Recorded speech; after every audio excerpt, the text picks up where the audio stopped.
Some other views on this matter. I'm being joined on the program by a former presidential candidate, a lawyer, and an economist, a former deputy governor of the central bank, Professor Kingsley. He joins us from Washington, D.C. Thank you so much, Prof, for joining us tonight. How has things gone this bad? That's one of the questions a lot of people are asking themselves when they saw these protests on the streets of Nigeria, and gradually it has become something that have turned violent. And now the governments in some of the states are declaring curfew in their states. What do you think perhaps is the way out of this quagmire? Well, thank you very much, Sean.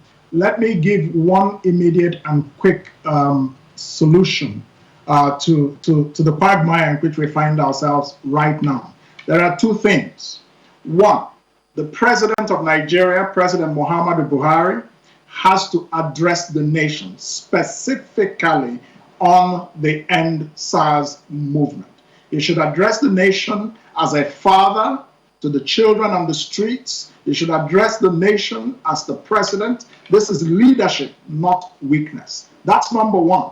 The fact that this has not happened is one indication of the way we approach leadership in Nigeria. Number two. Sorry, Professor Mohalu.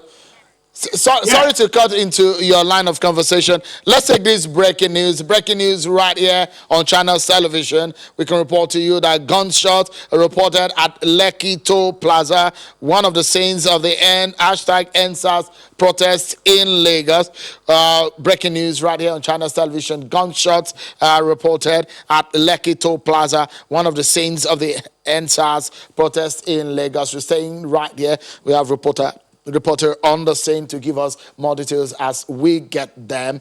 Gunshot reported at Lekki Toll Plaza, one of the scenes of the EndSARS protest in Lagos. Don't forget that 4 p.m. today, curfew has been imposed in the commercial city of Nigeria. Professor, apologies to cut in to take that story. Please continue on your line of thought. So I was saying, first of all, that the president needs to address the nation, and that the fact that this hasn't happened is one of the indications of the approach to leadership we tend to have in Nigeria. There should be direct engagement with the people. There should be direct persuasion. There should be a direct empathy, direct connection with people over their plight. And they themselves have to feel it. You know, you can't expect them to feel whatever intentions you have when you're in Mount Olympus and they are down there on the street protesting. So that's number one. Number two, it is often the case with these types of situations that people, unscrupulous elements will always try to come in, cash in, and start creating mayhem. We saw it with the Black Lives Matter protests against police brutality in the United States and around the world. What should the government do?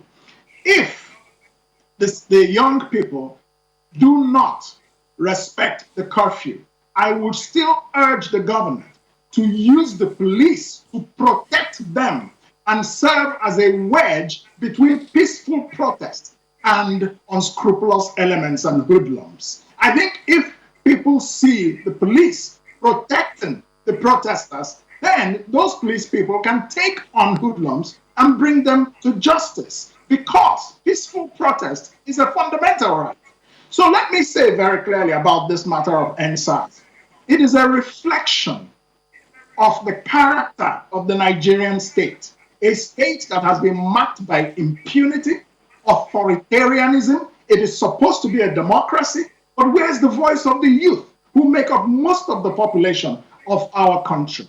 That's what's happening. This is a crisis of historical proportions. And I think anybody would be fooling himself or herself by saying to the youth, stand down, but you have not done fundamental things that address their demands. Some things have been done. Let me give you one example. And it's not because I have anything against him. It's about symbolism that shows seriousness. The Inspector General of Police should resign.